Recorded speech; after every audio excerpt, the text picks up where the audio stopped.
Hello and welcome to this video. Today will be a little different. I've had a couple comments asking about some different redstone around my base that hasn't actually been shown in a video, so I figured I'd try and put them in this little showcase. First will be my Nether Portal, somewhat automated, turns off, turns on, turns off, and to show it, from this button, we just have some redstone dust out the side with an observer reading it. That observer goes into a solid block with some more redstone dust, and that powers this dispenser with a water bucket. And for this one, it's almost the same, except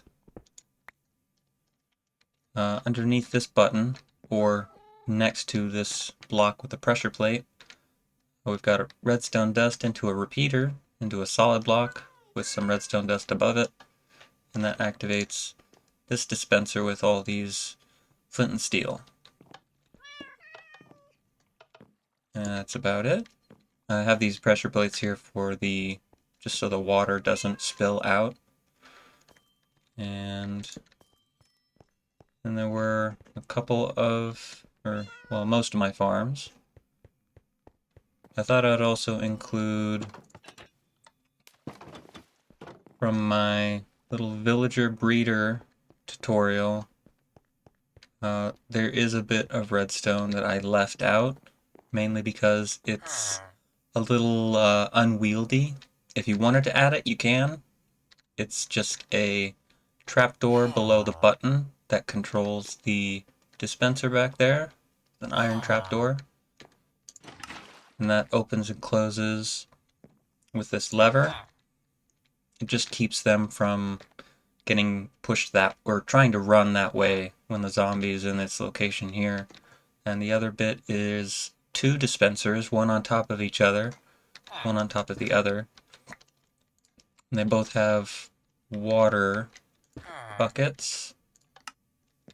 And I have two of them there because if it's a grown villager in this space, want to make sure it's down low enough that the dispenser doesn't get in the way, or the villager doesn't get in the way of the dispenser. But yeah, you don't need to add these if you don't want to. It's completely optional. And then some of my farms, mainly the redstone that controls whether they are still running or not when storage is full. I have them all turned off at the moment for this video. We can start with the moss farm. They all have pretty similar setups. So the hopper line starts with these chests and then goes to these chests. And when the second set of chests, the hopper towards the back, when that one fills up, the comparator here reads it, sends a signal out. I do have two, it's important to note, there's two dust between the comparator and the repeater. That's to make sure that it's not triggering every time a single item enters the hopper. So yeah, I just have that into a repeater, and then we carry that signal up into the hopper clock, just into the block with the redstone above it. I think, and then there's just behind this block is the redstone lamp I have that as an indicator. I think that's it for, I also added these, just manual input. If I had something else that couldn't be composted, I'd like to put it in there. It's just it's a barrel with a hopper into more composters. It's the same line. For the Melon pumpkin farm, I can probably link the farm itself in the description. It's an Ilmango design, I think. It's the video I got it from, but yeah.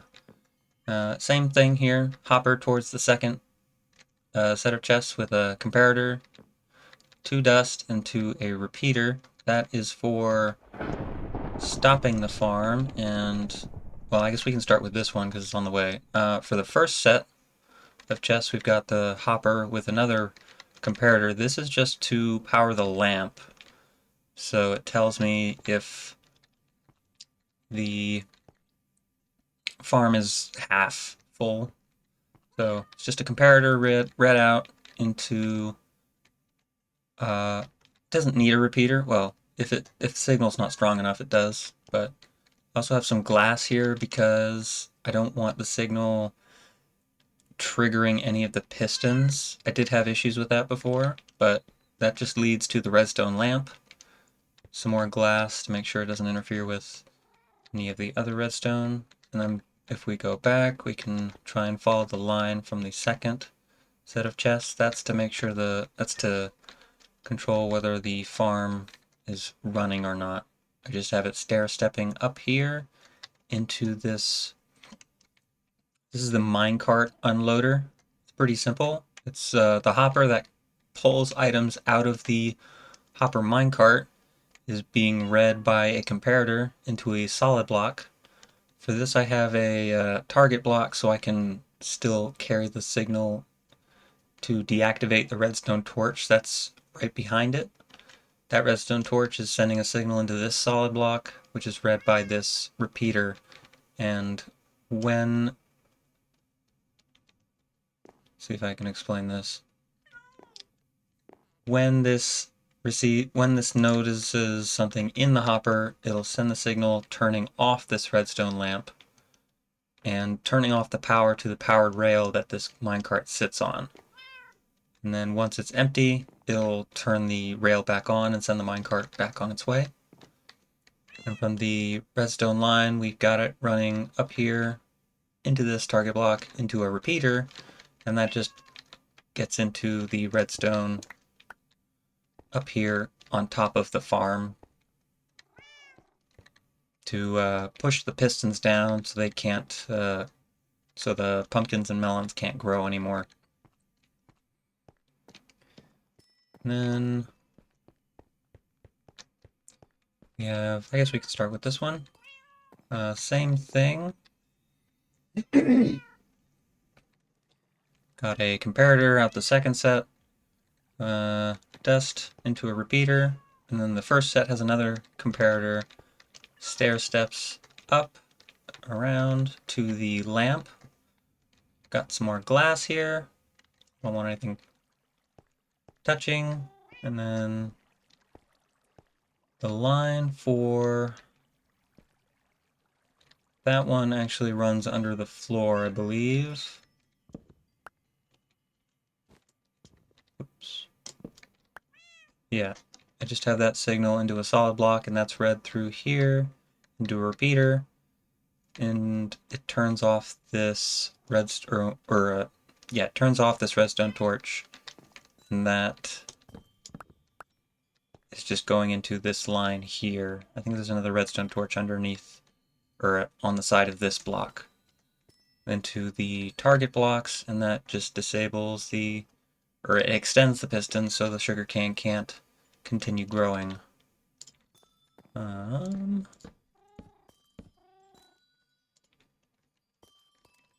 think that covered that. And for the cactus farm, it's pretty simple. It's pretty similar to the melon and pumpkin farm, but it's a little different as well. Turn that off. So we've got inside. If you're not familiar with the cactus farm, cactus can grow even if there's a block adjacent to the second block up. In this case, I have some glass panes sitting in there. When the cactus grows, it then notices the block adjacent to it and breaks and falls off. So that's an easy way to get the cactus to automatically drop. But what I have is I have a roof of slabs and a set of pistons that push the slabs just into that block space. They need to be top slabs. If they were bottom slabs, it would probably break the cactus that's meant to grow. So, back to this, same thing. Comparators into the repeater. We've got another comparator here. This one controls the lamp. And the stair step goes back up to here. Target block into the same minecart unloader.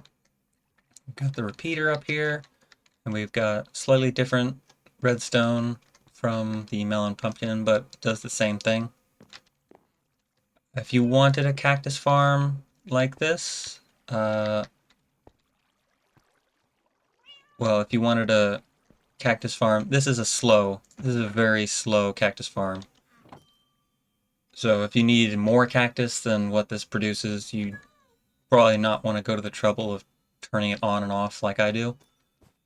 And then the last thing I think is in my iron farm video, I didn't mention that I have a couple buttons that are kind of camouflaged here for when the farm does sometimes turn off. That happens when the farm will sometimes turn off if the day-night cycle does its full rotation without the villagers having used their beds. And if that happens, I just have to wait until nighttime when the villagers can sleep, press the button, and that will turn off the signal, or set off the system and allow them to sleep when they need to. I think that about covers it, so that'll be it for this video. Thank you.